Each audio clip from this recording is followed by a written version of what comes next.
Hello everyone, welcome back to Series Sunday. If you haven't been here before, my name is Debbie and I read a lot of books. I am currently making my way through some of the CJ box series, so that started with 3 books which were in the Big Sky collection and then moving on to the Highway. The reason I did this series like this was because the Big Sky collection was the introduction of Cody Hoyt, who then makes an appearance in the Highway, which then goes on to the Cassie Dewell stories. So it was all to tie in what I knew from the television series Big Sky that I watched on Disney+.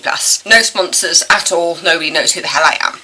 Yes, so today's one is The Bitterroots by CJ Box, so this is the Cassie Dewell book 4, and I read it as an audiobook, and it's read by Christina Delane. Let's get in with that blurb for you. Former investigator Cassie Dewell is trying to start over, but when an old friend calls in a favour she can't refuse. A man has been accused of assaulting a young woman from an influential family, and he needs Cassie's help. Against her better judgment, Cassie agrees. But out by the Bitterroot Mountains of Montana, twisted family loyalty runs as deep as the ties to the land, and there's always something more to the story. As Cassie attempts to uncover the truth, she must confront a family whose roots are tangled and deadly, and face the ghosts of her own past. So the duration of this audiobook is 9 hours and 50 minutes. I admit that I split it up to like 1.5 speed because I am just a quick processor, and at normal speed it just felt really slow. As a visual reader, I am very quick, so yeah, it's in a crime and thriller, target audience adult. I definitely think that for this book. The other ones you might have gotten away with having a slightly younger audience, especially with the stories that did have kids at the heart of them. With this one, it definitely got a bit more adult, and I feel like it's a story that could conflict people. So Cassie has now officially turned proper private investigator after previously being with the police, and then after the events of the Highway and the hunt for the Lizard King, she was fired. Ultimately, they managed to eventually catch out the Lizard King. But yeah, so this takes the story on from the Highway. So she is asked by a defence attorney called Rachel Mitchell, and she's looking into a case against a client called Blake Kleinsasser. He is accused of raping his 15-year-old niece. This is why this is a storyline that could be very hard to read, and could give you really conflicting feelings about this main storyline, because the main thing that you are asking here is, did he actually do it?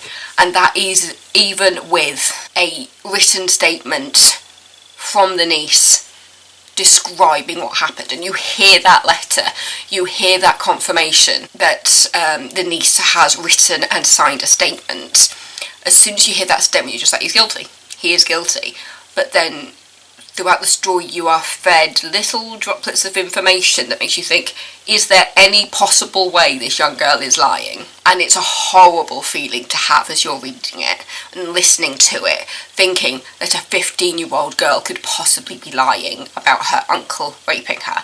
It is an awful storyline, especially in the wake of things like Me Too and wanting to believe people when they say something has happened to them. But at the same time, you are very aware that Blake comes from a very infamous family. In his town, his family is famous, and nobody wants to mess with the Kleinsassers. They are a horrible family. Blake admits the night that it happened, he got blackout drunk and doesn't remember anything.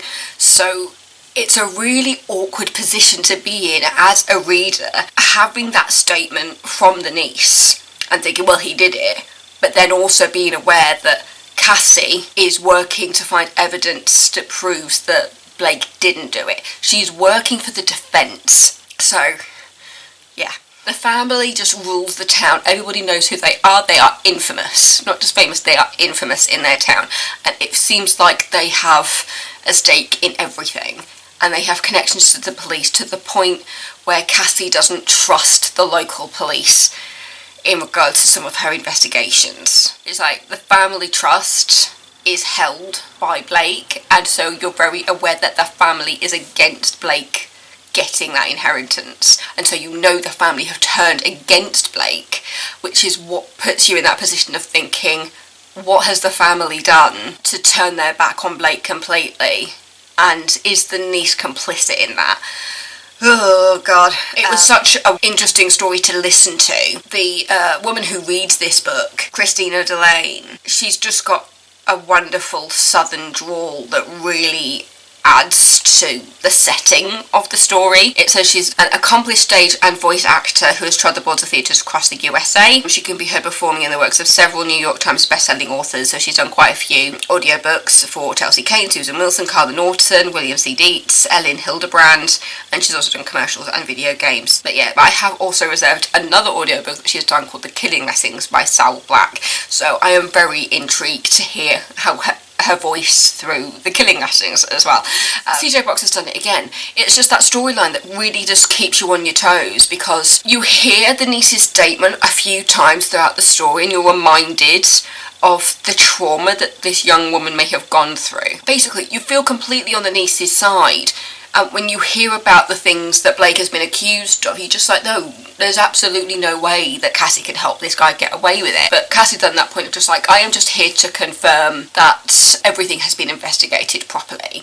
You know, she checks out the crime scene and checks that things match with descriptions. It paints a really dysfunctional family in the Kleinsassers. I feel like everyone has a family that, like, your town knows.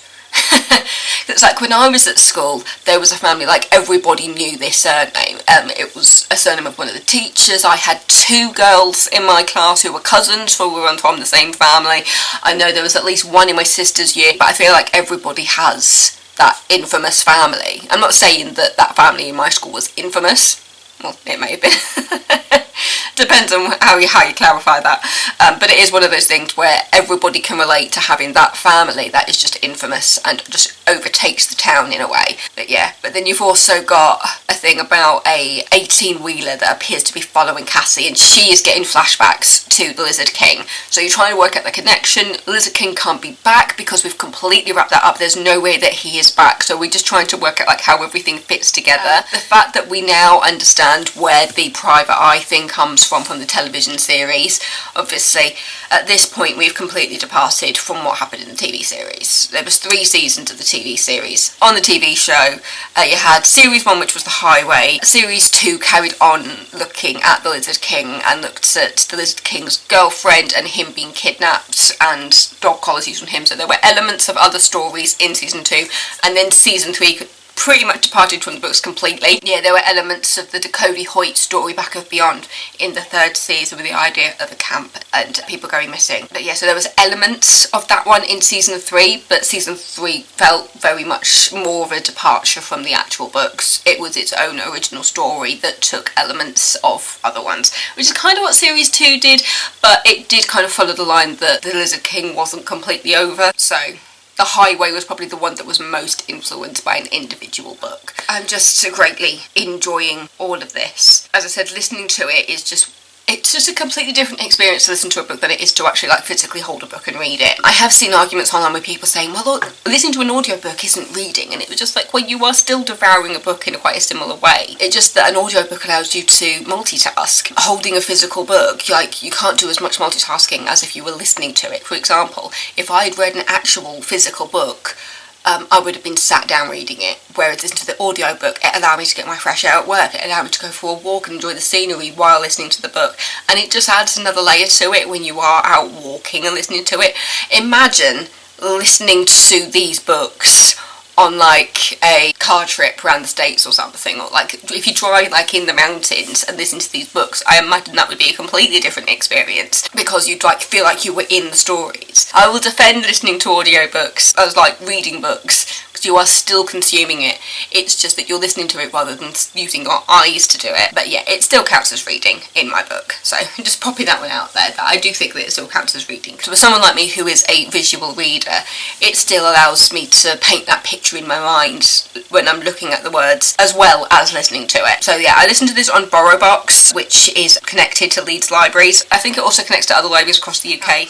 CJ Box, The Bitterroots, The Ties That Bind Can Burn You. That seems very apt for the way this story goes in regards to Blake, the accusations against him, and the family that has turned on him. I'm having a good time reading over here. But thank you so much for watching. If you have any recommendations for books, if you want to talk about books that I have read, and you have your own thoughts and feelings about the books I'm talking about, you can chat to me in the comments. I see everything. I might not always be able to get back to you straight away because I'm quite a busy person, but I will read everything, and if you want me to reply, I will do my best to. Because I do have 2 jobs and I do keep quite busy. If I'm not at my day job, I'm generally at the theatre, and so at this point I'm getting like a half a day each week to just sleep and edit videos. So but I'm not complaining. I absolutely love what I'm doing at the moment, and I like being busy. I'm not complaining at all. It's just I'll admit today's been a long day. I was up at the crack of dawn this morning. The weather was horrible, and I was supposed to be getting the bus in, but fortunately my dad was just like, do you want me to give you a lift in? He didn't want me getting the bus in when the weather was horrible, so he was very nice to me. And then I got the bus home and I just felt exhausted. It's not helped that the buses are really warm and nobody wants to open the windows because it's freezing outside. But yeah, so thank you so much for watching. Don't forget to subscribe, and I will see you on Wednesday with another video. Stay safe, everybody. Bye!